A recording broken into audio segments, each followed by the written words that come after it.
everything good comes to an end, and the last interview of today at this BOBST open house in Santa Fe Springs is with Eddie. And Eddie, you have been demonstrating the folding glue all day long, right? Yes. Good to see you. Nice to see you. I mean, is this a new machine or is it just an exciting machine? It's a relatively new machine. And exciting. And exciting also. Okay. So folding gluers, what is, I mean, I guess that everybody knows what they do, but what is the trick to make a good machine? I'm sorry, what is the trick to make a really good machine? Oh, well, reliability. Reliability, so, The machine was engineered in Switzerland, and this particular machine was built in India. We have factories all over the world. Okay. Is that like an entry level since you produced it in India for cost, or is it just because... Exactly, okay, yeah. This is a lower price point than our Masterfold. This is a Visionfold, so it's more of an entry level folder gluer. And when you have a machine like this, how much is automated in setup and how much is manual? There's an option to have it more automated, and this one is not so automated, it's semi-automated. So we have digital indicators on the machine. Is that like the measurements of where you have the folders and... Exactly. Yeah. These measure the distance from the conveyor to the side frame. So we can record those measurements and save the job. So the next time we run this particular job, we can recall those. It'll send it right back to the digital indicators, and it'll tell the operator which way to go. And then they move the conveyor where it was before, and it tells you when to stop. So this means basically that this machine, even though it's a relatively entry level, can still be used together with BOBST Connect? Yes.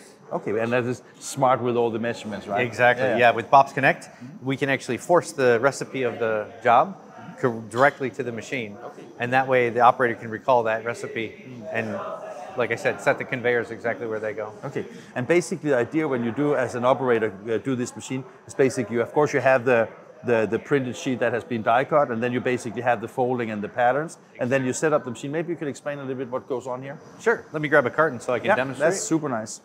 Then I can see as well what we're talking about, right? Yes, exactly. So the feed section is basically a friction feeder. Mm-hmm. We adjust the feeder based on the blank, and then the blank is pulled out of the feeder by the aligning section. The aligning module is basically a register section so that we can make sure that every blank goes through the machine perfectly straight. And we can align the carton to each side, depending on which side is better. We pull the blank over, perfectly align it, and then we go into our pre-fold section. So the pre-break section actually, on a carton like this, would just pre-break the glue flap. So basically, the adjustment is a matter of finding the crease lines made from the die cutter, right? Exactly. And all we're doing here is weakening them by pre-breaking them like that, so that when the end user gets the carton, it opens up much easier. And that's basically what we're doing in the pre-break section. Yeah. And then in the next section, we call this our crash lock module. Yeah. In the crash lock module, we're folding the bottom panels. Yep. So we have 4 panels that we have to fold. We have these 2 minor ones, and we do these 2 independently, and then the last 2 are done at the end of the crash lock module, where we do the compound folds, and we fold the diagonal like so, and this one like so.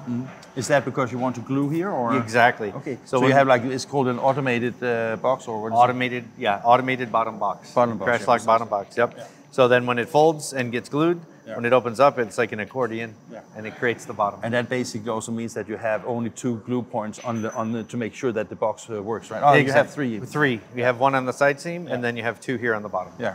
So that is like a super smart, but still a relatively simple box, right? Relatively simple, yeah. We do much more complicated cartons. I can imagine. Yeah. Yeah.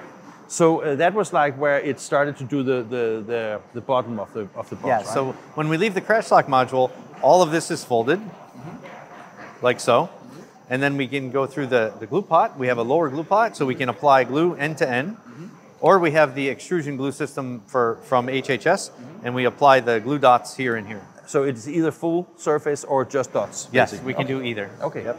And what is that is based on size and how much weight it needs to contain the box, or? Basically, the design of the carton. That dictates that. Okay. But the glue is just basically to put as much glue as possible to make the carton as strong as possible. Yeah. And not having anything that exceeds. So when you no squeeze out. Exactly. That would not be so nice, right? No. Yeah. And then we come to what? Then we have the final fold section. So in the final fold section, basically what we're doing is we're just taking the 2nd and the 4th crease, and we fold those together like so. And then you have it, of course, and you have a flat product. And then you have a finished carton. Yeah. Basically, we're just going to transfer it into the delivery. But in the transfer section, we have what we call our AccuEject. And So what we is have that? a flipper. So if there's any errors, it can just reject it? Or? Exactly. So depending on what kind of quality control the customer is using, if they have a barcode reader to detect mixed product, or glue detection to detect if the glue is missing, the flipper ejector will trigger and fire down the bad carton into the waste bin, and only the good cartons go forward. That is pretty smart, and that of course makes it very important, because when the customers sell something, they know that's good print, basically. Exactly. We're trying to guarantee perfect quality. Yeah. And then you have this is a little bit of drying and a little bit of squeeze, or Exactly. Okay. Most people call this a compression section. We call it a delivery section. So we're delivering the carton, to the packer, but it also compresses the carton, gives that glue a little bit of time to start sticking, so that when it comes out the other end, it just doesn't pop open. Yeah. And normally when I see this machine run, they seem to be extremely fast, right? They can be very fast, yeah. Like the demonstration we did today was, I would say, like a medium speed. And what was that? It was 40, we got up to 30,000 an hour at one point. 30,000 an hour. Yeah. I mean, it's just amazing, right? Yeah, it is, yeah. But we've run cartons like this on a different machine, which is a different option. We call it Speedwave, and we can go up to 80,000 an hour with a carton like this. Imagine how many products you pack every day, right? Yeah, millions and millions and millions. And BOBST is just in the center of it, right? Yep. Fantastic. Thank you very much. You're welcome. Thank you. Thank you.